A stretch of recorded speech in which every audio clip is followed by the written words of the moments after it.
Okay, so I got it all set up here finally. I haven't done a lot of these live streams before, but I wanted to be able to have another way to connect with you guys, and it allows me to also be able to get out more content. So let me know if you guys can hear me okay. I see that there's 8 of you on right now. 15 of you guys. Wow, it's climbing up here. Anyway, this video here, I wanted to show you guys some new gear that I got. I've been testing it out. I test out a lot of my gear, and I test it out before I show it to you guys. So one of the things I wanted to show you guys, and it kind of goes along with the other topic of this discussion, and this discussion is my concerns about the future of kayak angling. And one of the things I have a concern about that I've been seeing lately is there's been a lot of gear shaming. A lot of people are shaming people for the kayaks they buy, for the gear that they buy, making people feel like they're a terrible angler because they have a $200 kayak instead of a $2,000 kayak. So I want to kind of show you guys that I use a wide array of kayaking gear and fishing gear. I don't necessarily look at the price. Sometimes I buy really rather cheap and affordable stuff, and other times I buy high-end stuff. I own a really cheap, about $300 to $400 kayak, and I own a $6,700 kayak. Both I love, both get a lot of use. With that all being said, if you guys see people that are shaming others for the type of gear that they're using, please try to put a stop to it. I think it's really going to be hurting the future of our sport.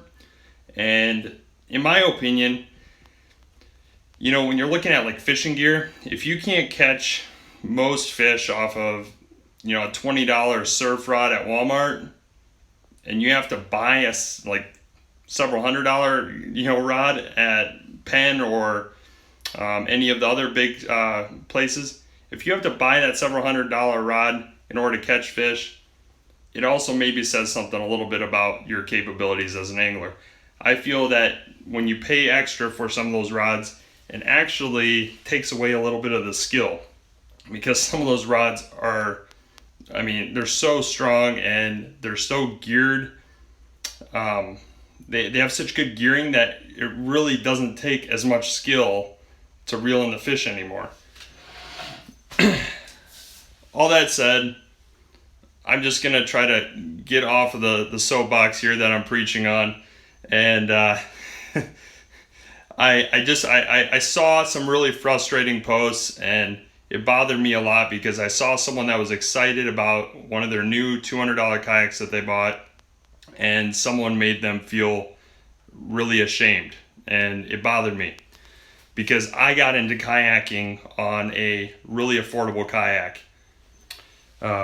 But without further ado, let's get started. I wanted to show you guys a new fishing rod I'm using. When I went on my camping trip to the 10,000 Islands, I ended up, I wanted to pack a lot more gear. I wanted to have a lot more fishing rods.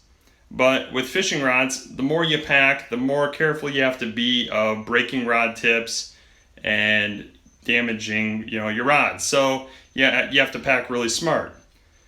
Well, I was going to be going offshore with the kayak, and I didn't feel like I wanted to pack all my fishing rods, especially my big bulky fishing rods that you see like right here. Here's a Penn Pursuit 8000 on an ugly stick. That's one of my favorite rods that I use for surf fishing and just for big game fish. But I wanted to have something that was smaller. And what I did is I ended up doing a lot of looking and a lot of research, and I came across this product called Mrod. I am not sponsored by them at all. Some of you probably heard of them. Let me know what you think of them. I'd be happy to hear. But what I came across was Mrod. And this here is the Kayak King. It looks goofy as heck. And I totally could understand many people's concerns if they saw this, especially the diehard anglers that are maybe even sponsored by certain big manufacturers or have used the same gear their entire life. I came across this for the portability aspect of it, and I wanted to test it out and see how durable it was. It actually surprised me in the quality. I thought it was going to be some like cheap Chinese stuff that just wasn't going to have any quality and like a gimmick. But this is like a pocket fisherman on steroids. So you got this, I think they call it TPE overmolding. So it's a rubberized overmolding over the handle. And the rod is made out of, I believe it's a stainless steel spring coil system. But the coils, the number of coils determines how I guess, whether or not you have a light action or a heavy action rod. So this here is a 6 coil, and I pulled in a couple pound fish on it, and it had some good sensitivity, enough that I knew when I was getting a bite, and it also it didn't overflex to the point where where it wasn't efficient in reeling in. I don't know how to describe it to you, other than the fact that I had concerns that when I hooked up to a big fish that this thing was just going to be bent in half. But it actually performed very well. The primary way that I use this is I actually use it with a knocker rig, so a sliding weight, egg weight. That's the primary use I use this for. They do have swappable ends. So I have like several ends that can snap into this handle. And that gives me the flexibility of having a lightweight rod, a heavy rod, medium weight. It even has a top water one, which is a little bit longer. And Clark, I read your thing, it says how far will it cast? That is one of the things that I am struggling with still a little bit. I am getting better at casting it. They claim that you can cast it just as well as a 6 to 7 foot rod. I think they're full of it. But I would say I'm closer to probably 3/4 of the distance maybe. And that's when I'm really trying hard to cast. So there is a trade-off in terms of casting. They do have the top water rod end. And the top water rod end is a little bit longer. It allows you to fling the baits out there a little bit more. It allows you to have a little more finesse with top water baits. So like if you wanted to maybe have like I use a lot of Mrod lures, the suspending twitch baits, and it allows me to have a little more finesse with maneuvering those lures. In terms of accurate, as far as accurate casting, yeah, I can actually, it doesn't seem like it affects the accuracy. It mainly seems like I have difficulty with reaching out to what a 6 or 7 foot rod would go to. Which they claimed that it could cast or outcast a 6 to 7 foot rod. That's what I was seeing in the advertisements. I think they're full of it. But I still think it has a really good place in my equipment, and I'm going to be using it a lot, I think, on camping trips. It's really nice. I have it in my truck a lot. I throw it in the trunk. I can have it under the seat.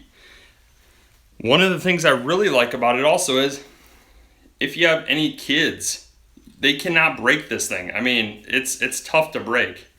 How about jerk twitch lures? So that's kind of what I was trying to hint to in terms of when I was talking about the Mrod lures. I use a lot of Mrod lures here down in the flats areas, and that requires a little bit of finesse, a little bit of being able to give some action to the lure. With the top water rod end, I'm able to have a little more finesse. With this one here, which is the one that came with the handle, so I'll have links in the video description below. They typically come with this 6 coil universal rod tip. And this one here, based on the length and everything, it seemed to struggle with giving that finesse. It was just maybe a hair too stiff. Now they do make an 8 coil as well, and that seemed to add a little bit more finesse because it had a little more flex. But I think the top water rod tip actually helps out a lot more. This is also going to look ridiculous. So you saw it with a spinning rod.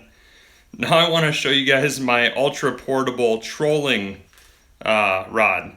So I took a Penn Senator and I mounted it on here in order to have spoons that I control with.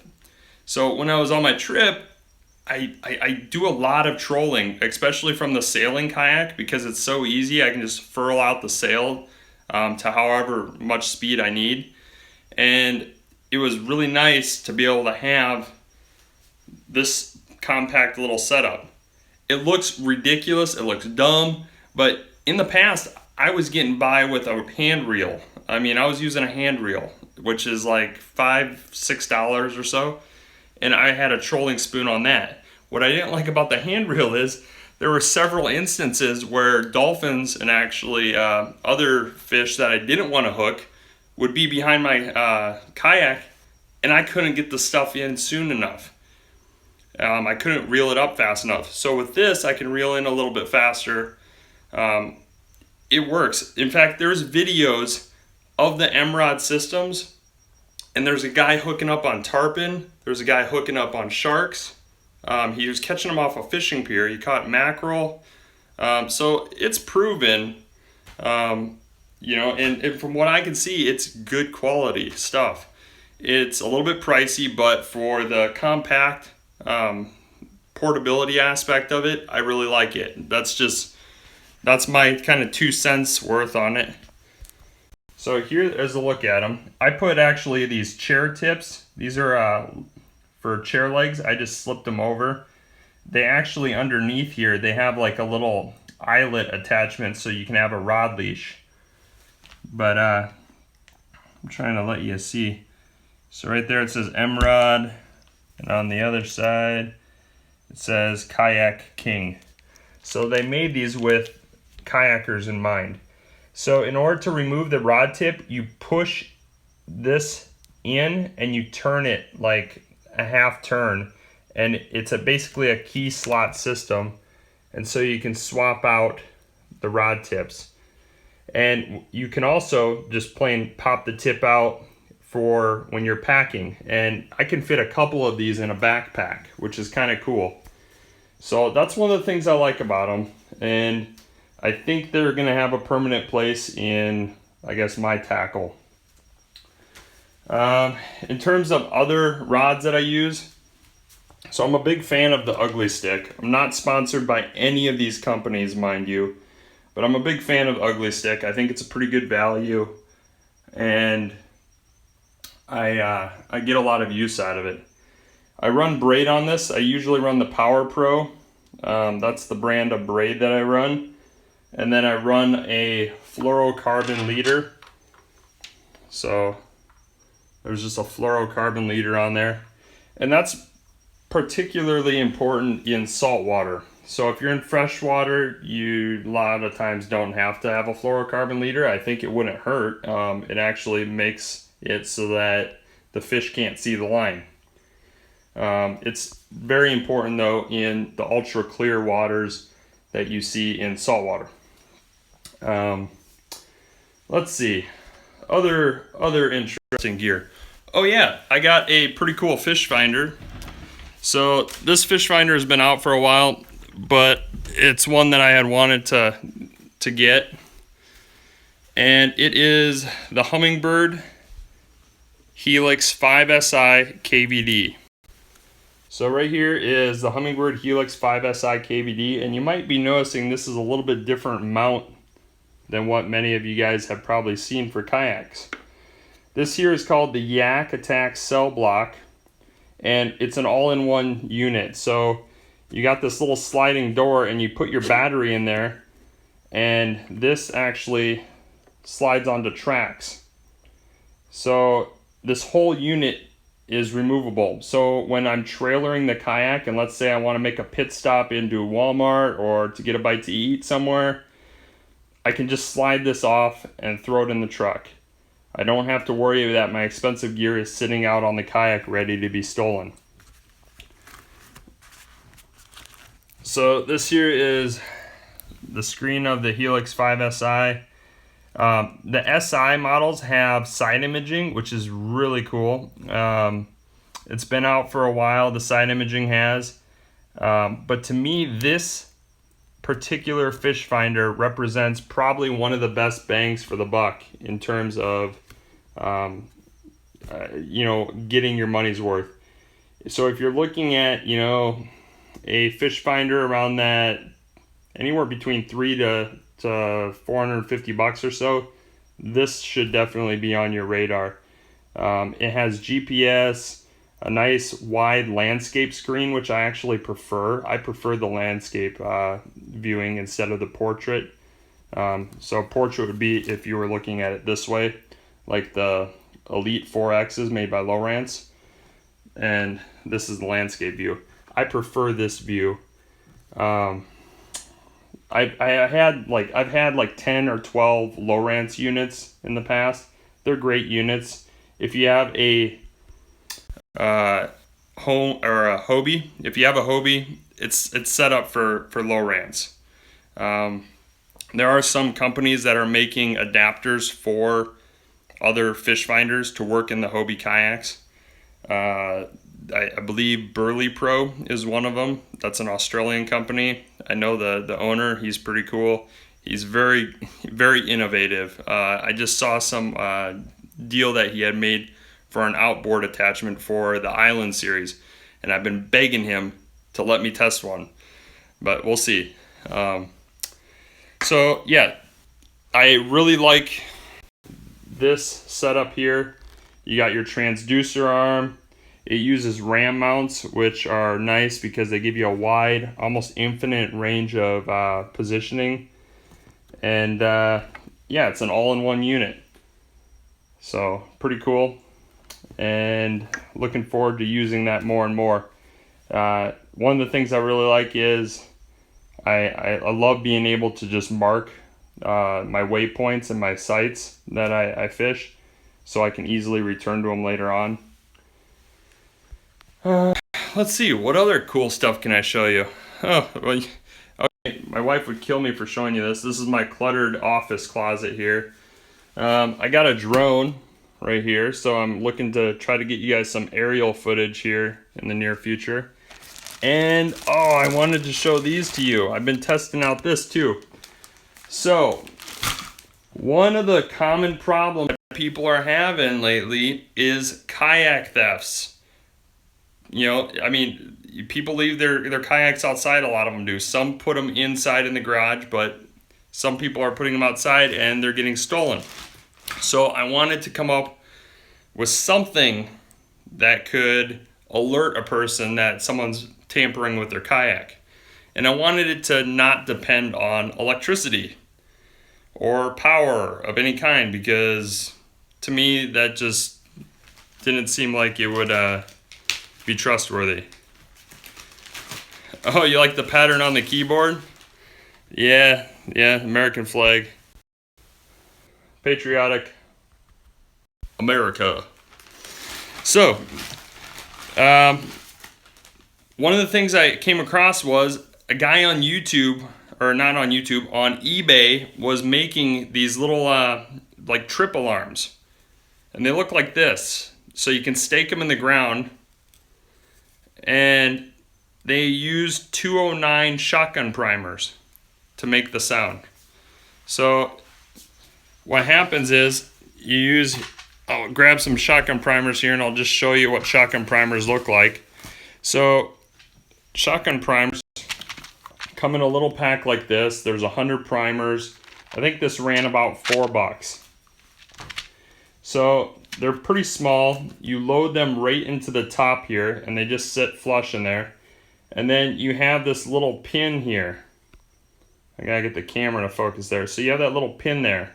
And that little pin is holding this from snapping down on the primer. So all you do is you tie a string to this, to your kayak, and if someone tries to tamper with it or remove it, which usually happens at night, this will set off a loud, basically boom or snap from the shotgun shell primer. And I don't know, it seems to work out pretty well. I've tested a few of these. I have a couple different variations. He gave me some that are in pipes, and he gave me some that aren't in pipes. And he even gave me some little rings here to be able to use for the pins as well to tie trip string to. So that's pretty cool. I'll have a link below this video in the video description for this stuff here. And yeah, this came off of eBay. It was really affordable. And it gives me a little bit more peace of mind with leaving my kayaks outside, because I moved onto a canal and I kind of sacrificed location for space. So I have a small canal home that doesn't have the biggest garage. It only has a single stall garage. And I have the Hobie tandem island. I have another tandem kayak, and I'm getting some more. I rotate inventory a lot so I can try to test out as much different kayaks and be able to have the knowledge to be able to pass on to you guys, so I can help you guys be educated buyers. Let's see. So let's see that. Oh wait, nope. There's something else here. Okay. This closet here just has tons of stuff. It's tons of projects, 24/7. I have so many videos to kick out to you guys. It's crazy. So the same guy that sent me the trip alarm stuff from eBay also sent this to me. And he had been watching and noticed that I do kayak camping. And so he had these fire starter kits that are waterproof, and he's putting those together too. So I'm going to be testing these out as well. I haven't been able to test them out yet. He assured me that they're getting a lot of attention and that people like them, so that's why he wanted to show them to me. So he sent me a little fire starter flint deal, and or magnesium deal. Yeah, the fire starter kit. And then he sent me this stuff here.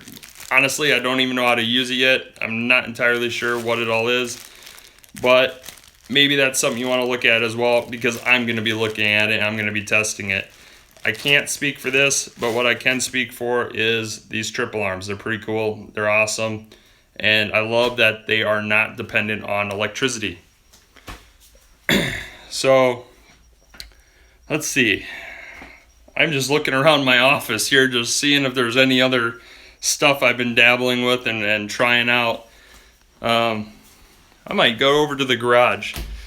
So, this is my house here, and it is a little bit of a cluttered mess at the moment. My wife would kill me for showing it to you guys, but this is the house here that we got. In here I got some winches that I bought in order to be able to attach to my davits. So I got some free davits outside on my seawall, and these davits will help me be able to lift up the big sailing kayak that I have and drop it in the water. So I'm gonna build some type of harness or something to be able to grab that and get it in the water easier, because I don't want to slide it over the cement seawall all the time. For one, it's pretty heavy, and also I mean, when you spend that kind of money for a kayak and it's your hard-earned money, you don't want to be scraping the heck out of it.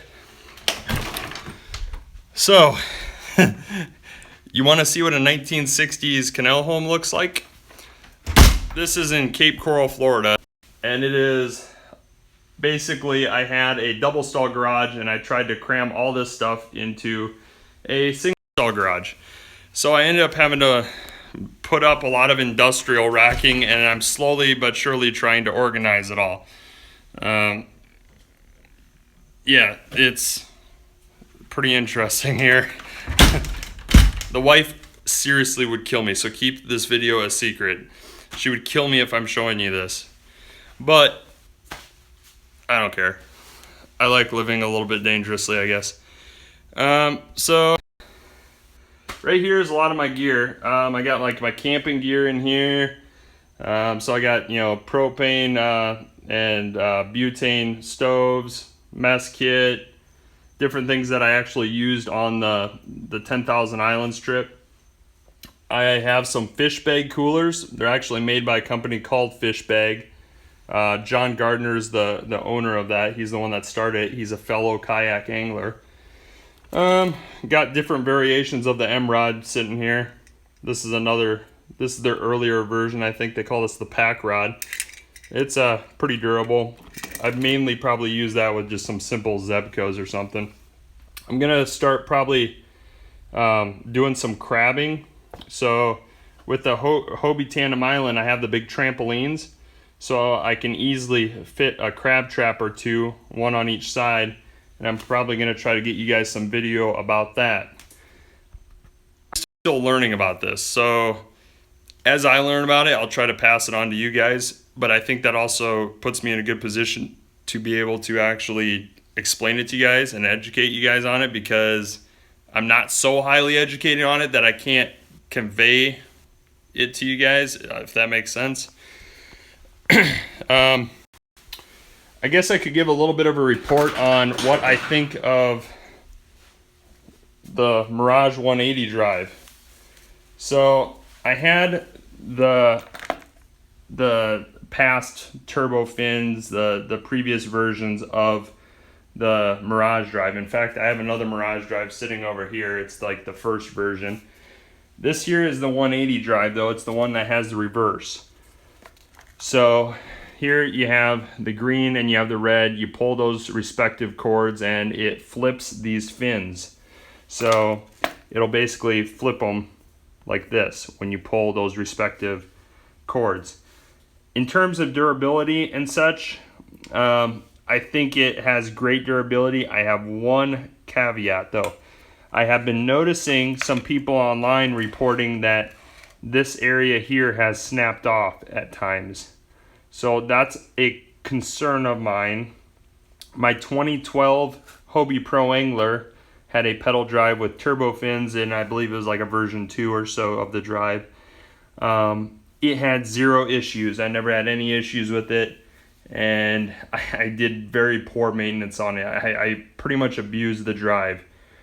I don't think it's going to be any different with this. I'm probably going to abuse this drive. So we'll see how this thing fares out.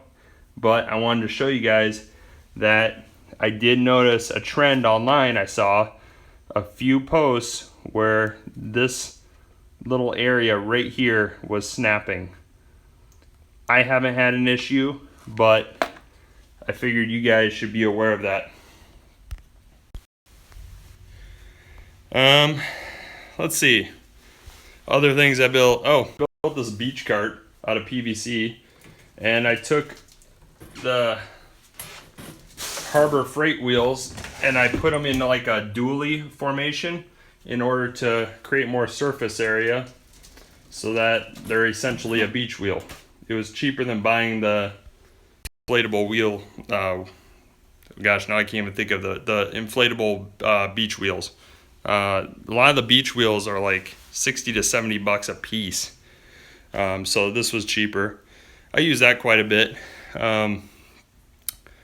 Yeah, I think that pretty much covers it. I'm kind of getting long-winded, so unless you guys start giving me some questions or so, I'll probably be calling it quits here. But yeah, what questions do you have? I'm planning on going to ICAST in Orlando, so I'll be able to see the latest kayaks, latest gear, and I'll be able to give you guys reports on that. I'm planning on getting some setups for going live, so that way you guys can send me comments and say, hey, go to this booth, check out this. So that's what I'm planning on. In terms of that lightning rod that you just asked about, so the lightning rod that I did a video on, my brother took it. My brother Phil, who he's my best bud, he's my best fishing buddy. He ended up taking it and mounted it onto his four-wheeler, and he uses it for snow removal so that he can be seen easier.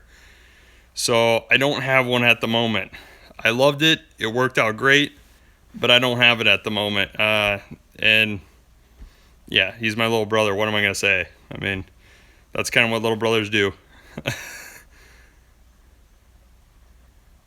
You have a little brother too? Or what's that? I have 20 plus years old. What's this? Oh, how do I connect it to the battery? So they have these waterproof 2-pin connectors that you can order off Amazon. That's what I use for a lot of those. So that's what I did. I believe for that they had like a little control box. I just put that into a little waterproof container, which you can find actually really good deals on waterproof sealed containers in the kitchen department at Walmart. I know it sounds crazy, but you know, you just need something with a good seal. If you need to be able to pass cable through into a container, you want to use cable glands. So cable glands allow you to pass wire through like a container and create a watertight seal. I use cable glands on the video that I did with the GoPro. So if you guys look at my earlier videos, I did a video where I took a battery eliminator for a GoPro and I ran the wiring through a cable gland on the waterproof housing, and that allowed me to keep the GoPro waterproof but yet still power it from an outside source. Okay, so best way to contact me, you can contact me through the website kayakdiy.com. You can contact me through Facebook, which is facebook.com/kayakdiy. I mean, it's just me. So, I mean, I'm the person that answers pretty much all those questions. So I stay busy, very busy. But I enjoy it. I love answering questions. So did I miss any questions there? I'm running off of the phone right now, so it like gives me a brief little view of the comments. What beer do you drink? I prefer the cold ones. I like Coors Light. Yeah, you know, and when the mountains are blue, that's the good time. But Coors Light, Coronas, yeah, I'm not too picky. I'm not a beer snob. I grew up in Iowa, so to me, beer is beer.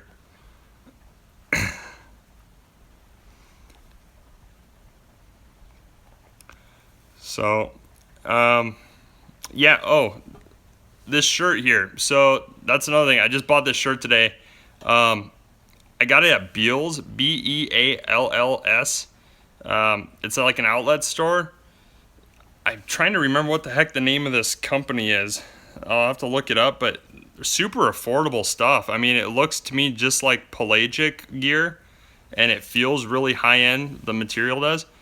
But I got this shirt here for like $20, which normally like shirts like this from Pelagic or any of the other companies would be like $60. So I'll just try to give you links to the stuff that I find that I think has value and that's a good deal. What project is in the works? What project isn't in the works? Well, I guess in terms of priorities, let's see.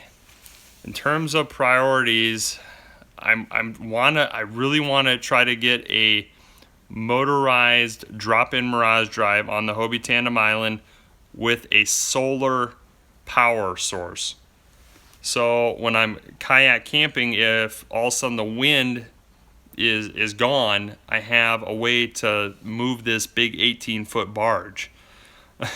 So, I mean, the pedal drives work. The Mirage 180 drives work great on the Hobie Tandem Island, but there's times where, man, I am really putting on some miles, and I'd like a break sometimes. You know what? I'm going to be honest. I'm pretty athletic, but sometimes I also want to be just a little bit lazy and sip on some of those cold ones like you guys mentioned and just fish. And so I want to maybe look at building another one of those motorized Mirage drive, drop-in Mirage drives. And I want to have it connect up to a solar power source, which I think is very feasible. Let's see. I also want to do a video talking about anchors because I think a lot of people use the wrong anchors for the wrong areas.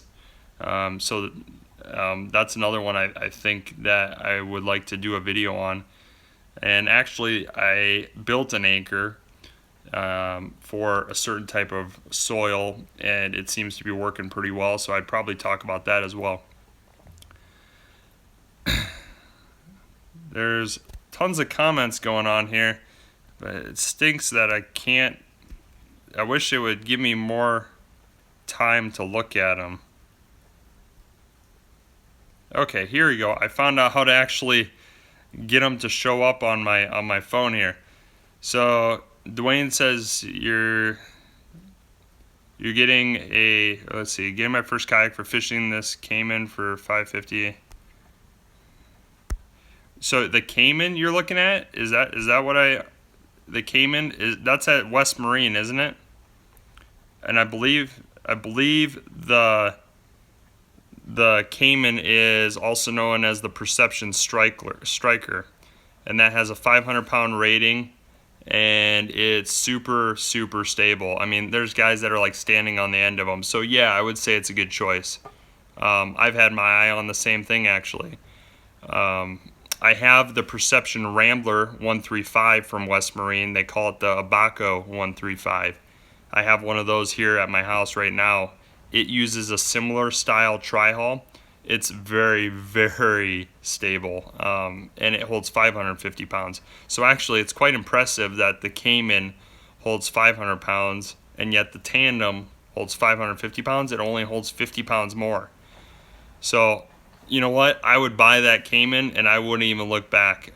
One thing I would maybe do is I'd probably look at a way to put a decent seat on it. If you could find a way to mount a decent seat on it, which I know there's people that have done it on YouTube and on the internet and probably in our local Facebook community. If you can find a way to do that, Dwayne, that's going to be a heck of a kayak in my opinion. I'd buy one. I wouldn't hesitate. Pescador Pro, it's well liked. A lot of people like the Pescador Pro. I don't have much paddle time on it, so I really can't speak in regards to that. I do know that though Perception is making the Pescador Pilot, which is the lowest price pedal drive on the market. So pretty excited about that. I'd like to, maybe check out that one. But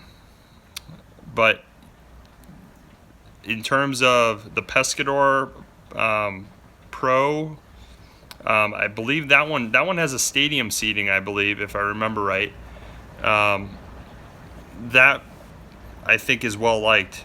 The Pelican Catch 120 NXT and Catch 120 Standard, that's another pretty good buy for the money.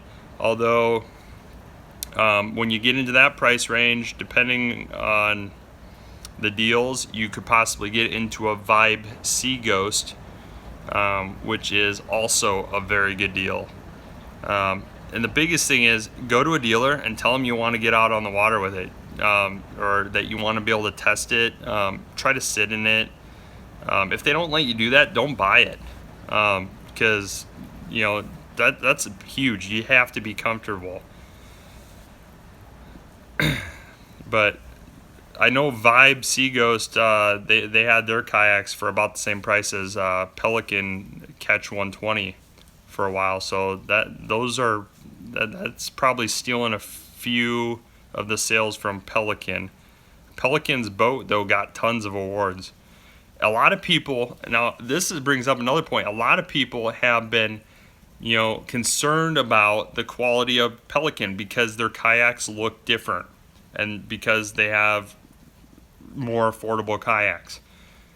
I can tell you from my experience, now this is a disclaimer, I want to make sure that you guys know I don't have any current contracts with Pelican. In the past, I produced 3 videos for them. They paid me money to be able to convert the kayaks and rig them up. They gave me kind of a little bit of a budget and they sent me the kayaks. But Pelican kayaks, they have a process that's called TST, twin sheet thermoforming. so they don't make their kayaks out of powder plastic. All other kayaks, for the most part, use powdered plastic in a mold. That mold rotates, and then out pops the kayak. They use sheets of the basically same material. Actually, it's a little bit better. It's high molecular weight polyethylene. I think it's HWPE or so.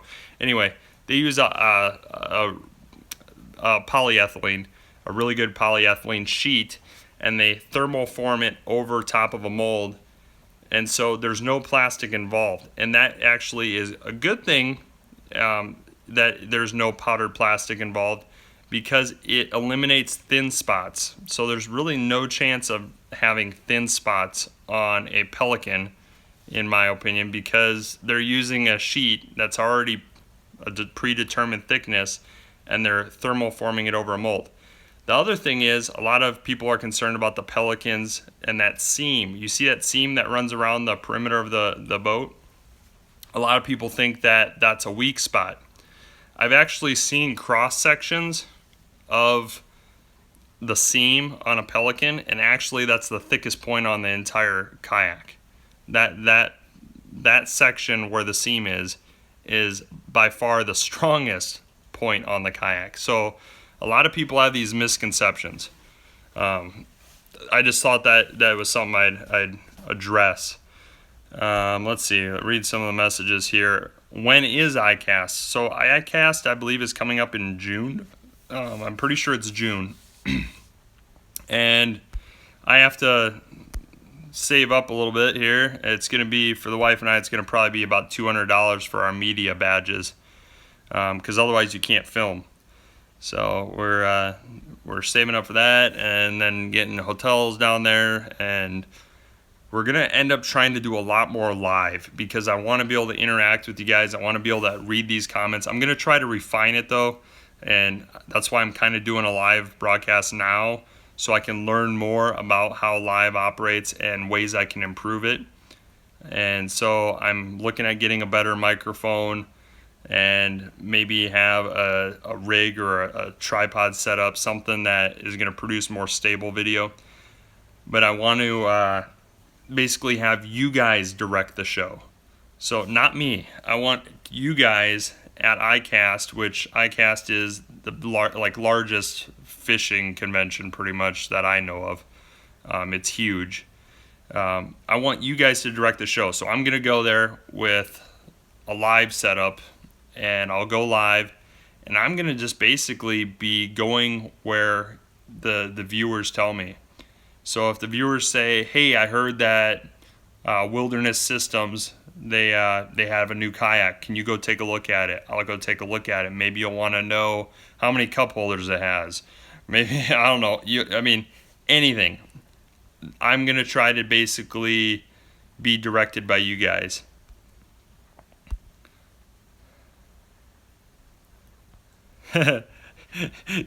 You're my testing dummies. Yep, buddy.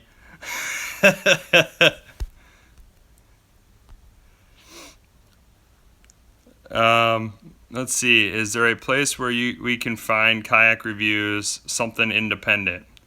So I try to be as independent as possible. That's something I try to do. I try to remain non-biased, and I try to always tell you if I have a relationship with the company. So that's something that I think is very important, because viewer trust is far more important to me than getting a deal with a company. I mean, I'm not going to take a deal with a company unless I believe in their product. I ended up taking a deal with Pelican early on. That's actually what brought me down to Florida here, because I had to fulfill my contract, and we ended up hitting the winter in Iowa, and I wasn't going to be able to fulfill my 6-month contract with them. So I moved down to Florida so that way I could get the kayaks out on the water, put some good paddle time on them, and get a feel for them and be able to give that opinion to the viewers. So I no longer have a contract with Pelican. That was just a 6-month deal, and they gave me 3 kayaks, and Actually, now I don't have those kayaks. Not that I didn't like them, it's just I didn't have the space for them. So I actually, my friend has them, and so he's using them. And my friend actually does something really interesting. He does fossil hunting, and his channel name is Fossil ID. His name's Mike.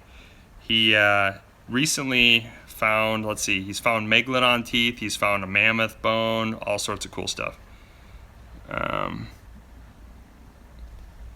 Correct, Dwayne. I'm not going to make a claim to something I haven't tried. I'm not going to pretend to be someone I'm not. I am not a saltwater expert. I lived in Iowa, so that right there, I'm not Florida grown. I'm not, this guy that's lived on the water all his life in, down here in the Florida Gulf. I'm learning it right now as we speak. I'm putting in a lot of paddle time, a lot of fishing time, just trying to dig into the culture down here and learn as much as I can, and just coming with a humble attitude. I try to talk with anglers that have been doing this their whole life. I don't try to pretend that I'm this pro.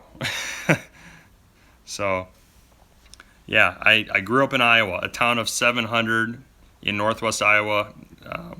It's a town called Boyden, Iowa. That's where I grew up. There you have it. The nearest lake was like a mile or an hour away. But my parents they had a little trailer house on this lake. And so for 10 years straight, every single weekend during the summer, we went up to this lake. And that's how I fell in love with the water. I didn't play sports in school because I always wanted to go up to the lake. And I wanted to fish, and I wanted to do all that stuff. And when I was in school, I was a nerd. That's who I am. I'm a nerd. I'm a small town, person. I mean, I grew up in a small town. I definitely don't try to pretend I'm someone I'm not. So ask away if you ever have any questions, and I'll try to be as real as possible with you guys and give you guys the feedback. Yeah. Yeah, that's the problem with the Midwest. I love the Midwest. My family actually is still there, but there just weren't a lot of lakes. Unless you live in Minnesota, then you're lucky. Because aside from the crazy winters in Minnesota, you have a lot of lakes to choose from. I always wanted to go to the Apostle Islands in Wisconsin. That was one of the areas in the Midwest that I wanted to visit. But I never had the opportunity to do that until probably now. But now I live here. So it makes it kind of difficult. But blue crabber and mullet fishermen. That's awesome. That's like the life right there. That's what I'm trying to do right now. Actually, I live really close to Matlacha. My in-laws live at Matlacha, which is an island off of Cape Coral, and that community is big into mullet. There's a lot of mullet fishing there. They catch them, they use them for bait.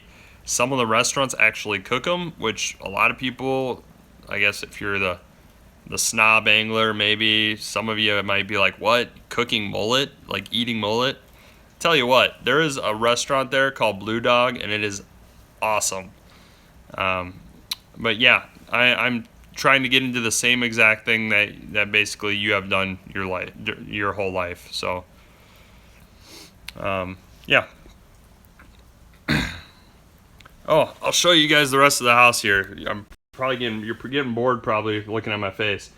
So yeah, this is our living room. This is the front area of the house.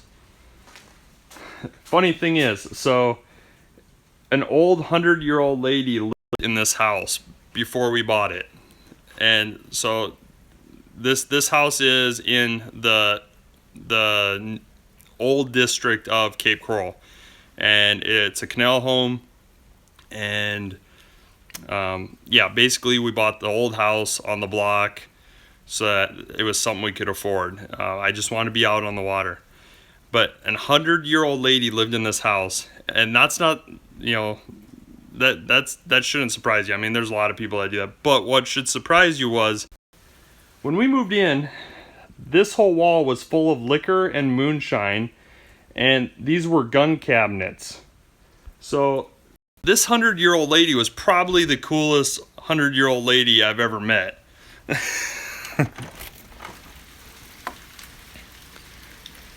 This is the back side of the house here. Well, look.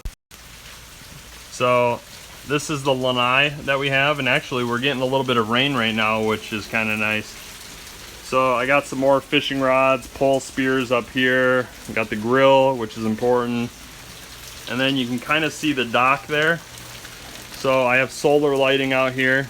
And actually I put in some solar underwater lighting, kind of as snook lights. What you can't see is right here, there's a big mango tree. And then there's some other tree, I don't even know what kind it is. Right here there's a Hawaiian lei tree, and then right on the property line there's a banana tree. There's the Hobie Tandem Island sitting there. I got the Perception Rambler sitting out there. I store my kayaks out on that side of the house. Oh, you're in Naples? Okay. I haven't been to Naples yet. Actually, when my siblings were visiting, we were looking at going to Tin City and checking it out, just for something for them to do. So, yeah, that's kind of a look at the house. We're kind of proud of it. We're slowly making changes. I do a lot of DIY actually in my own house too. So, ended up building this lighting fixture out of a pulley. It has Edison bulbs. This little end table here is actually a crab trap. And I actually built this pallet wall. So this pallet wall here in the bedroom was something I built as well. And actually I have a video on that as well on my private channel. So yeah, if you guys wanted to look that up, you probably could. It's just, the channel name I think is just Justin Lammers. So, yep. Oh, I found that at Goodwill. When you're down here in the nautical area, you know, the areas with a lot of water, you can find a lot of cool things. So, yeah, I'm not above going to a Goodwill, finding a deal. Got another crab trap. This one was kind of cool because it has some oysters that had grown on it, so it kind of gave it a cool look. So we're kind of decorating with what we have around us. So, but yeah, feel free to reach out to me, and yeah, I'm gonna end up closing off this this video. Take care. It was nice meeting you all.